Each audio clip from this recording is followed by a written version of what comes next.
जब टमाटर 250-300 रुपए जी। हुआ तो आपके घर में भी बात होती थी टमाटर के बारे में कि थोड़े अगेन थोड़े दिन कम कर आप दिया जाए? शायद ट्रिविलाइज करना चाहें और इसको थोड़ा नहीं, मैं चटपटा ट्रिविलाइज नहीं कर रहा, हाँ, बट इसलिए कह रही हूँ ये ट्रिविलाइजेशन हो इसी को जाएगा। व्हाट अबाउटरी कहते हैं कि मैं नहीं, आपसे व्हाट अबाउटरी पूछूं, नहीं है। फिर आप कहेंगे कि नहीं, अच्छा व्हाट पहले ऐसा अबाउटरी होता नहीं था। है। मैं भी पूछ सकती हूँ सीधे जी क्या हुआ जब आप जेल में थे? Friends, this is Chandan, welcome to my channel. आज हम लोग पूर्व केंद्रीय मंत्री स्मृति ईरानी जी के बारे में बात करेंगे। केंद्रीय मंत्री डेफिनेटली एक्स मिनिस्टर स्मृति जुबी ईरानी भारतीय राजनीति में एक प्रमुख चेहरा बन गई है। न केवल अपनी नीतिगत कार्य के लिए बल्कि आलोचना के प्रति उनके अक्सर तीखे प्रतिज्ञाओं के लिए भी। हाल ही में जब वो आज तक की G20 शिखर सम्मेलन में उपस्थित हुई तो उन्होंने एक ऐसा पक्ष प्रस्तुत किया जो केवल उनके गुस्से से कहीं अधिक चिंताजनक था।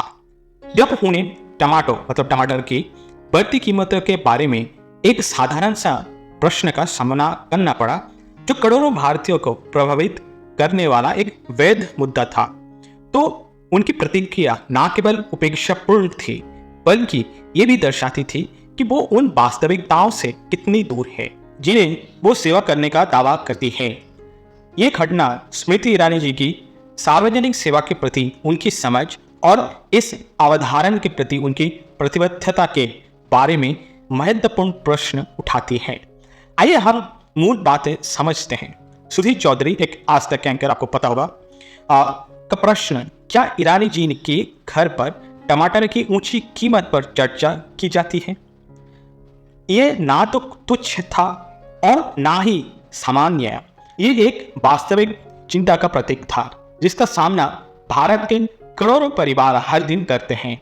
टमाटर जो भारतीय रसोई का एक अभिन्न अंग है, उसकी कीमत 250 रुपया 300 रुपया प्रति केजी तक पहुंच गई थी।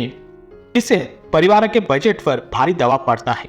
कई लोगों के लिए ये केवल एक आर्थिक समस्या नहीं है बल्कि दैनिक जीवन की रक्षा का एक प्रश्न है।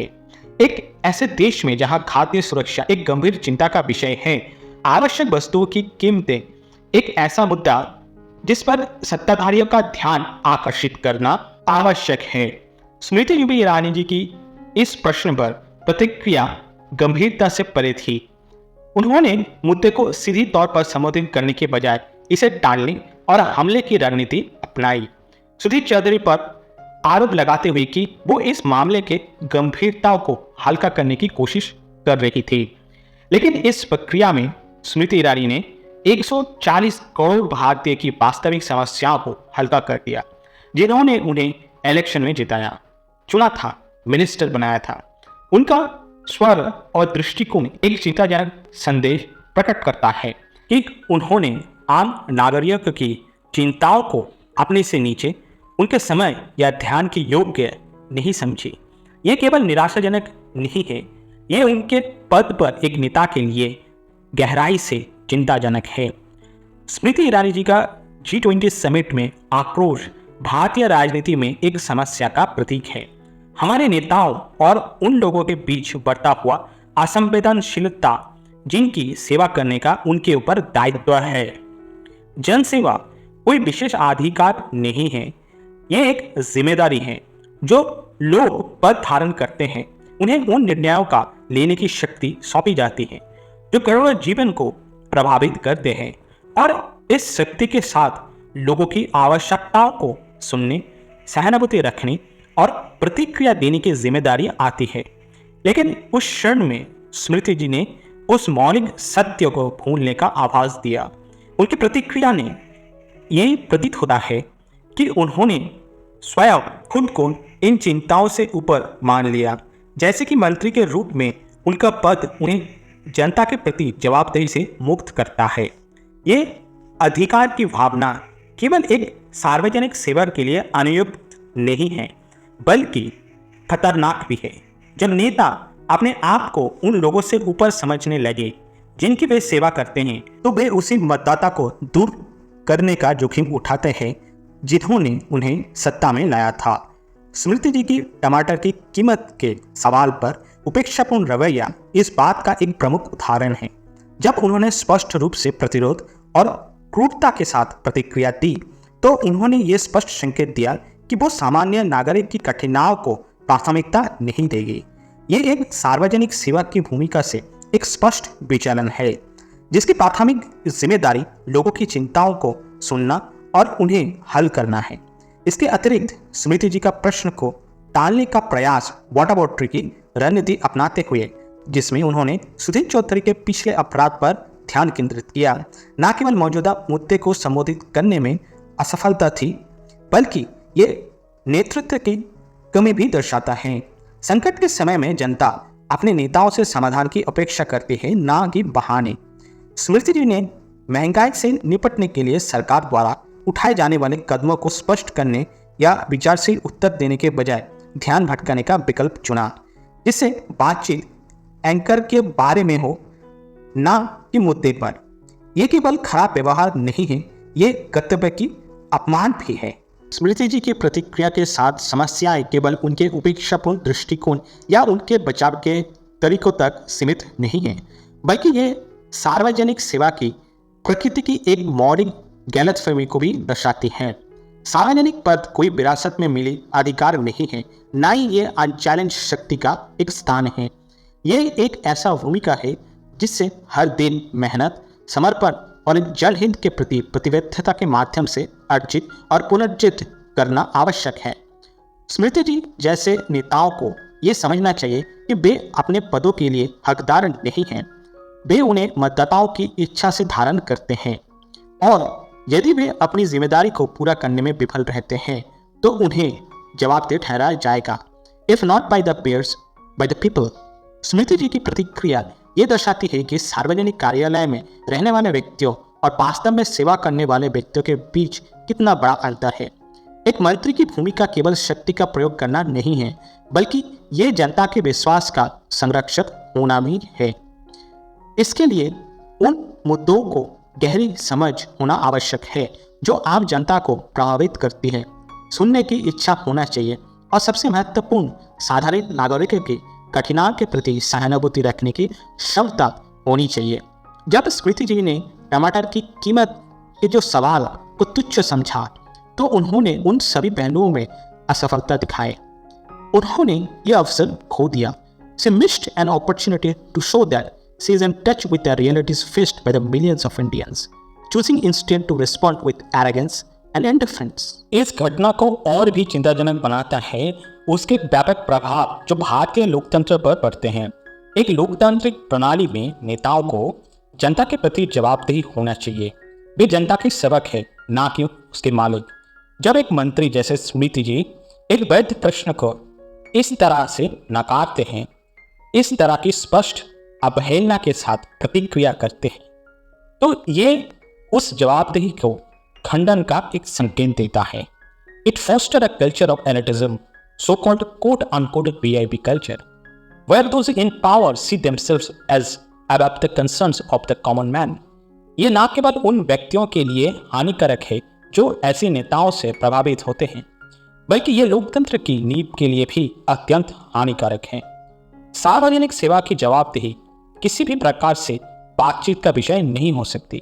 जिस प्रकार से सुधीर चौधरी ने प्रश्न पूछा, उसके विपरीत स्मृति जी को अंत मतदाताओं का सामना करना पड़ेगा।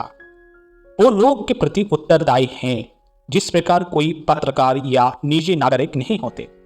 ये एक ऐसा तथ्य है जिसे उन्होंने G20 सम्मेलन के दौरान अपने कन्वर्सेशन के दौरान नजरअंदाज कर दिया।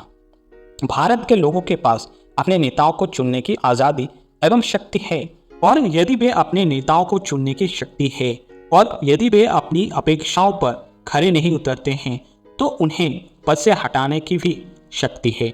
यदि स्मृति जी और अन्य राजनेता सार्वजनिक चिंताओं को इस तरह की अपेक्षा के साथ लेते हैं तो उन्हें अनिवार्य रूप से चुनावी मतपेक्ष बैलेट बॉक्स पर उसके परिणामों का सामना करना पड़ेगा।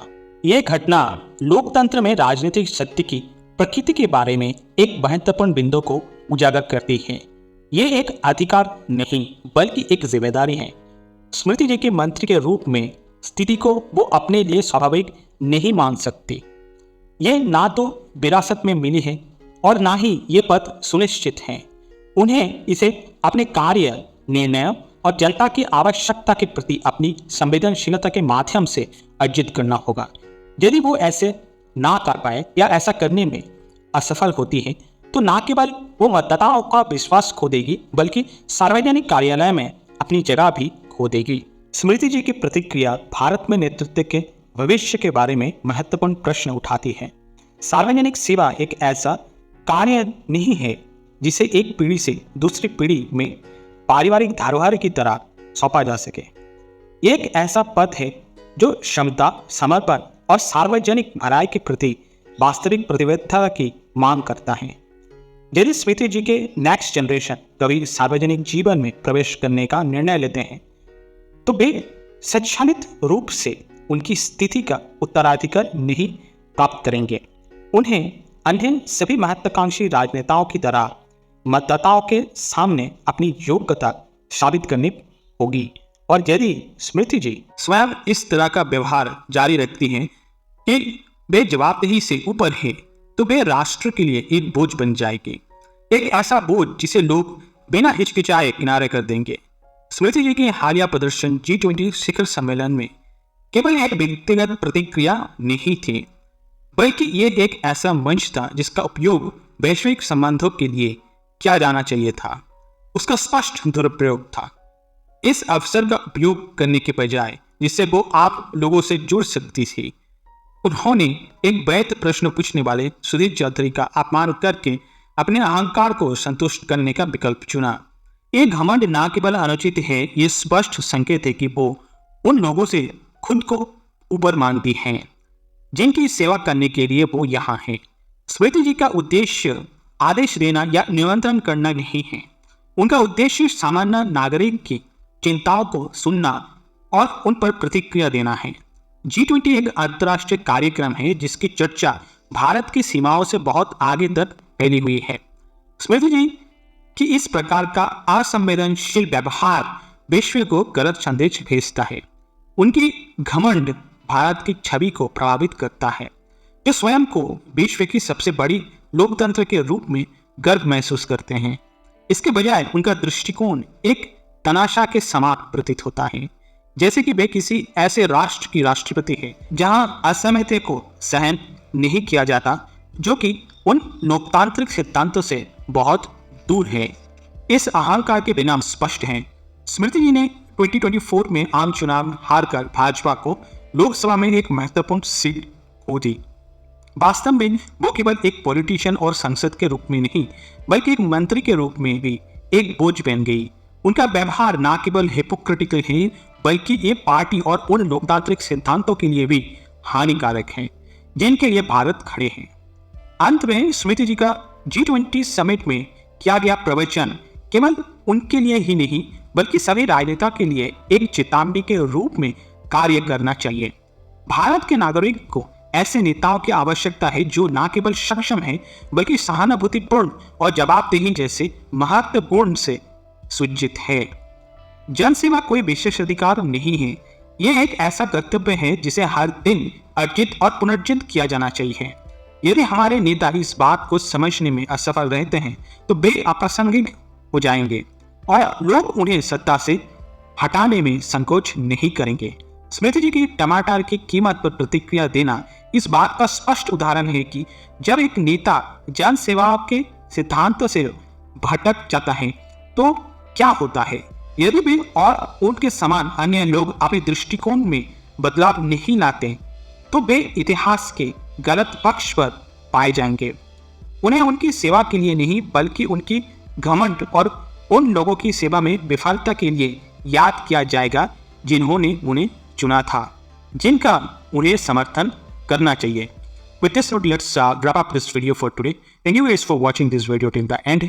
आपसे मुलाकात होगा नेक्स्ट वीडियो पे। Till then, bye bye.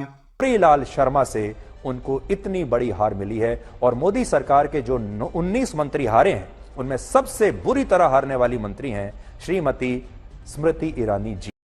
माफी मांगो सोनिया गांधी आदिवासियों से, माफी मांगो औरतों से, माफी मांगो गरीब। Narendra Bhai gives up his post as Chief Minister of Gujarat. Yes, it would finally prove that BJP is a party with a difference. If he does not, then on the 25th of December, which is Atalji's birthday, I would like to go on to a fast till he gives up his post. A fast